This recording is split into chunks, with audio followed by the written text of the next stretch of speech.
Hey Southo, welcome back from spring break. This is Mrs. Z from the Southo Library. Today I have an interesting and fun book called Born to Ride.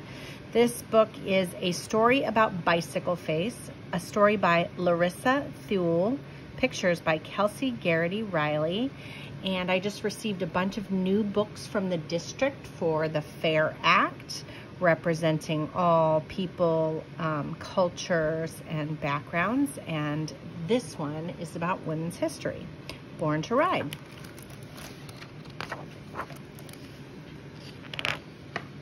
Reading with permission from Abrams Books for Young Readers.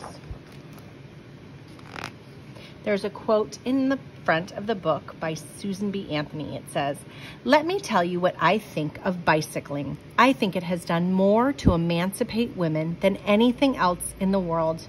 I stand and rejoice every time I see a woman ride by on a wheel."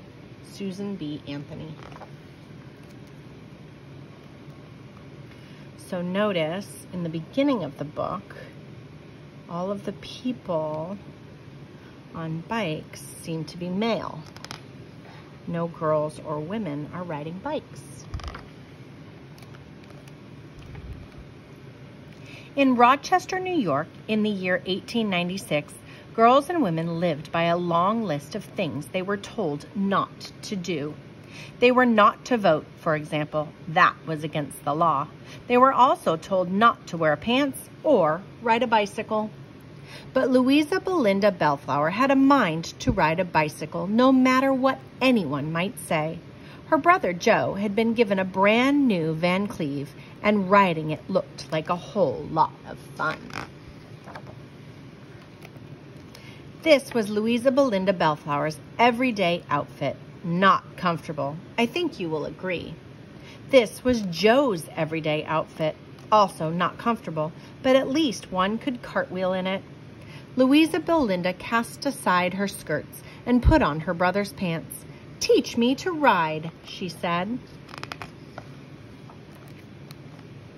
"What will Mother say?" Joe asked. "She needn't know," said Louisa Belinda. Mom looks pretty progressive. She is making posters that say votes for women, ballots for both. She seems to believe in equal rights for women at the time. "But what about," Joe lowered his voice, "Bicycle Face?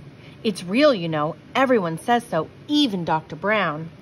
He says girls aren't strong enough to balance, that your eyes will bulge and your jaw will close up from the strain of trying, maybe forever." What a ridiculous thought. Louisa Belinda had heard the rumors. She considered for a moment. She had lovely eyes, and how would she eat with a closed-up jaw? But Joe's eyes did not bulge. His jaw had not closed up, and she could balance the length of a fallen log just the same as he could. Nervous, she said anyway, "I was born to ride." Joe was a good teacher, patient and clear in giving instructions. Even so, Louisa Belinda fell.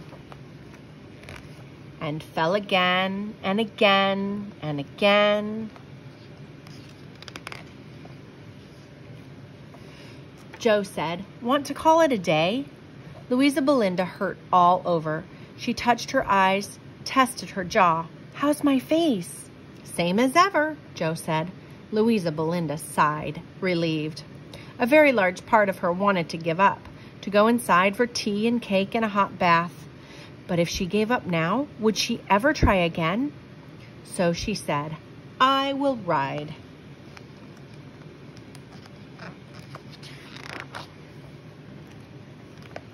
She hopped back on, wobbled, then, lo, she rode. With some alarm, she felt her eyes bulge and her mouth widen into a gigantic, joyous smile. Like a bird in flight, she soared over the hill. Like a fox on the prairie, she skimmed the ground.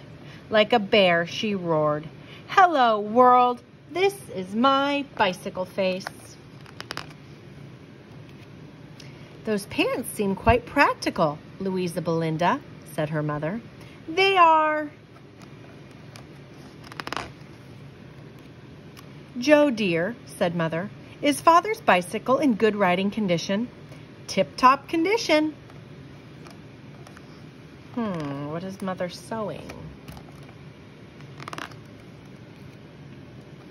Louisa Belinda grinned. "Mother," she said, "what will your bicycle face be, I wonder?"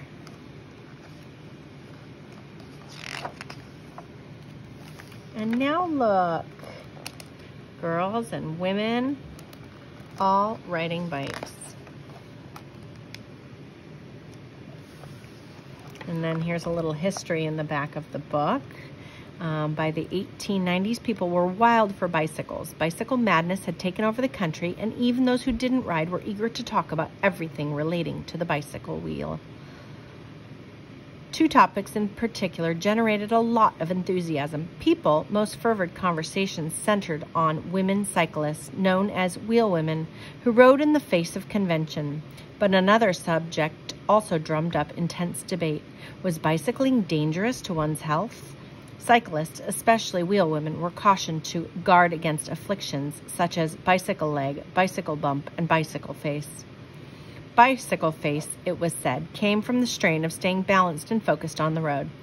Supposedly, you could tell when people had bicycle face by the way their eyes bulged and how their jaws tightened. While anyone might acquire a bicycle affliction, bicycle face was disproportionately applied to women, with particular meanness. You see, not everyone approved of women riding bicycles. Women were expected to be pretty, demure, and domestic. But wheelwomen often contradicted these perceptions. Many people publicly, sometimes viciously, scolded women for bicycling, called it improper, a direct challenge to the main male sphere, and dangerous to women's health. Saying a woman had bicycle face was an attempt to intimidate her and shame her, and ultimately keep her from the wheel. Fortunately, wheelwomen ignored their critics. They formed clubs and opened cafes where they could meet in safety and peace. They established a magazine called The Wheelwoman. They taught one another how to fix their own bicycles. They competed in races and broke records. They adjusted their fashion so they could ride unrestricted, wearing shorter skirts and loose-fitting pants called bloomers, with functional pockets to hold a whistle, a handkerchief, and a few small tools. Bicycling was a fun and speedy mode of transportation, granting women greater freedom to exercise, socialize, travel, and work, and no threat of bicycle face could keep them from the wheel. Like Louisa Belinda, wheelwomen knew that a true bicycle face is one of joy.